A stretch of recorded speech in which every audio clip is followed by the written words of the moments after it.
Dahil po sa balitang yan, makakausap natin ngayon si Philippine Amalgamated Supermarkets Association President Steven Cua. Magandang hapon po sa inyo, Steven.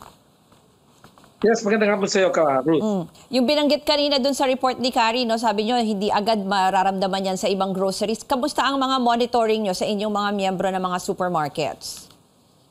Well, as long as wala pang abiso galing sa aming mga suppliers, no, sa distributors, no, or yung mga iba diretso sa manufacturers, wala, di pa kami magagalaw. No? Di pa gagalaw ang presyo sa mga stante ng mga members namin. Yung binanggit kanina, na may nakita na silang paggalaw ng presyo, halimbawa sa coffee, di ba, yung sa asin.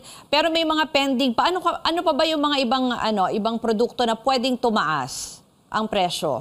Well, I think iba personal hygiene products, no? So prime commodities, no? Not necessarily basic necessities. Pero yun, alak, no? Siyempre, tumaas na, nauna na yun. Hindi dahil sa anything else, pero sa taxes, no? Yes. Sigarilyo rin, yung iba tumaas na. Pero yung mga basic necessities, no? Sardinas, at ang abiso ng iba ay February 1 pang umpisa ng pagtaas ng presyo nila. Pakipaliwanag lang nga din sa amin, kasi binanggit din ng DTI, aside yung sabi mo, no, yung ibang mga, halimbawa, milk, sardines, yung mga tinapay din, noodles and other canned meat, yan yung iba sa binanggit ng DTI na may pending request for increase.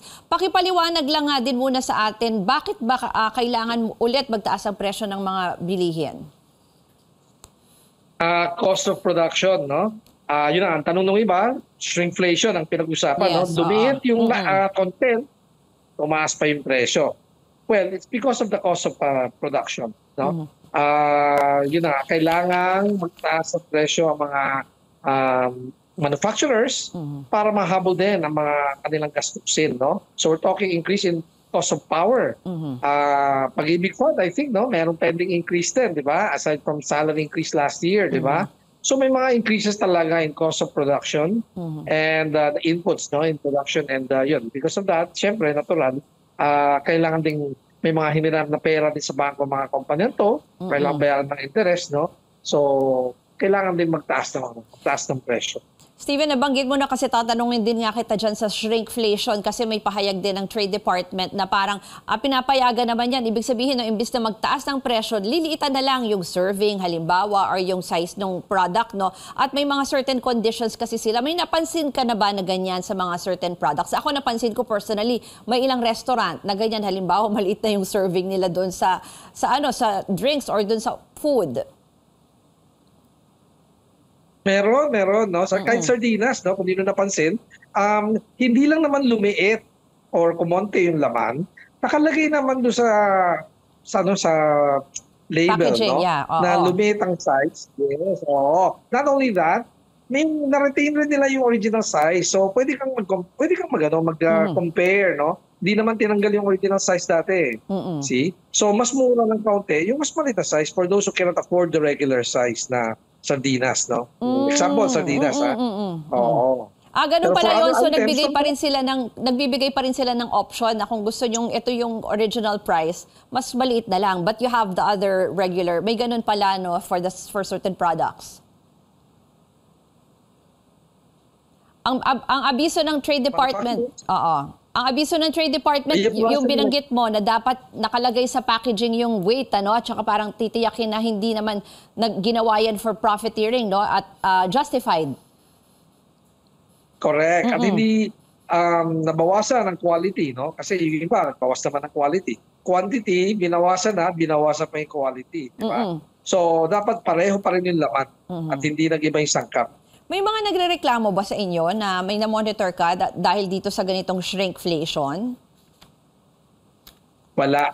So far, wala. Ang naiintindihan ng tao, pero syempre, yung kanilang reklamo is comment lang, di naman complaint.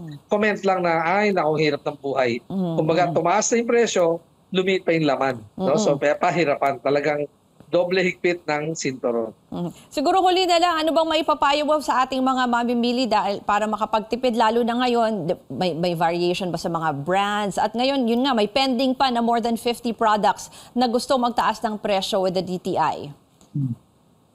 Ruth, kapag may increase in prices, no, for lalo na mga basic necessities and prime commodities, may papasok na competitor. Either local or imported, may papasok na competitor na makita nila pagkakataon. Dahil pwede natin ibenta ng mas mura at merong atangkilig ng ating mga produkto. So, we have an open mind. Huwag naman tayo stick to the same brand all the time.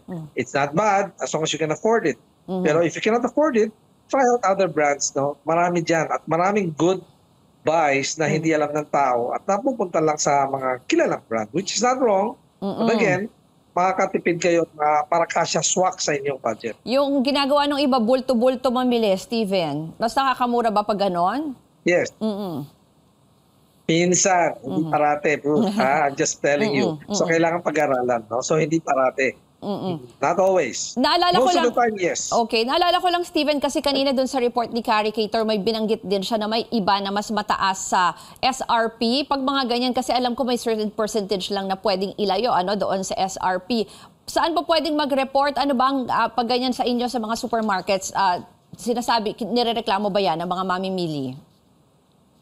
Napakasimple, Ruth. Mamili ka na ibang supermarket. Lumipat ka na.